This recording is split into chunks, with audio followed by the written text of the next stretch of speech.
Ya, Assalamualaikum warahmatullahi wabarakatuh. Alhamdulillah, kami kita keramat berada di PA di Pahang mengandalkan program dialog komuniti harmoni bersama masyarakat di sini dan Muslim selama 50 orang dan feedback respons sangat baik.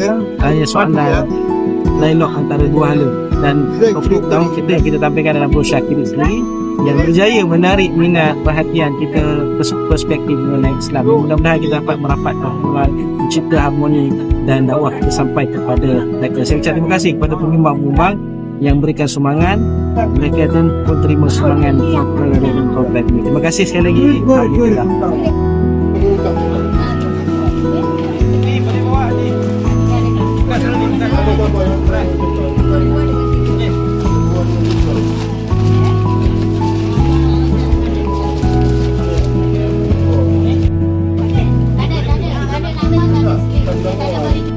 Untuk semua kita bersama-sama memahami antara satu sama lain, semoga jalinan ini akan terus berkekalan dan menjadi campah tunas-tunas baru yang menjadikan satu masyarakat yang berbaik, bersatu padu.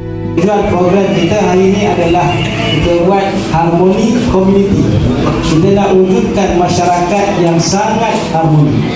Saya daripada Pekin, saya setiap hari saya jumpa program bersama dengan orang Islam.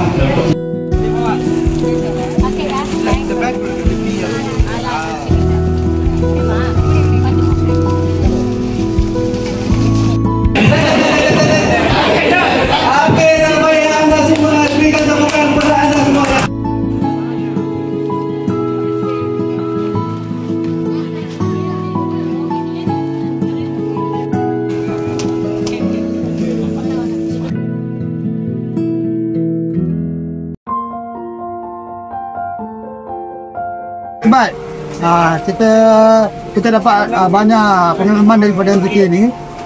Supaya kita dapat bantuan juga. InsyaAllah kita akan naik balik supaya apa yang kita perlu mana boleh dapat segala-galanya. Kita memang happy semua orang. Kaum media dengan bagian Berkim. Bagian Berkim memang hebat dia buat. Kita bagus dia buat. Hebat program ini cantik dan kita pun sedar diri. Kita boleh sedar diri. Kita cakap bersama agama paling bagus. Kita pun sedar diri kaum media, kaum Islam, kita boleh secara kaum yang terbaik kita selagi. Macam mana dengan Bro Syakiri? Pandangan Encik Bro Syakiri sangat bagus, very good person. He's a very good, very intelligent. Dia cakap yang bahasa tu memang kita boleh faham. Jadi sampaikan dalam hati. Supaya kita ingat kita nak dapat bantuan, tapi kita tak main untuk bantuan. Tapi supaya kita cakap, kita terima ya apa yang berkaitan dengan dia.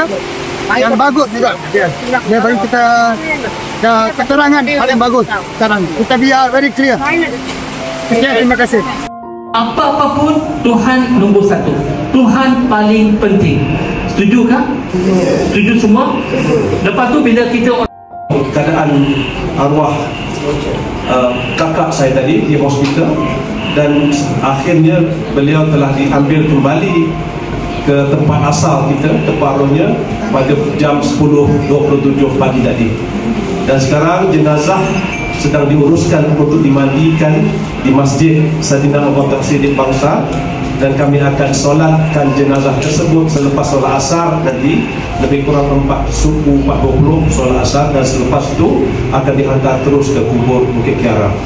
Terima kasih, dan saya amat menghargai program ini pada hari ini walaupun dalam keadaan yang begitu sempit ruang-ruangnya.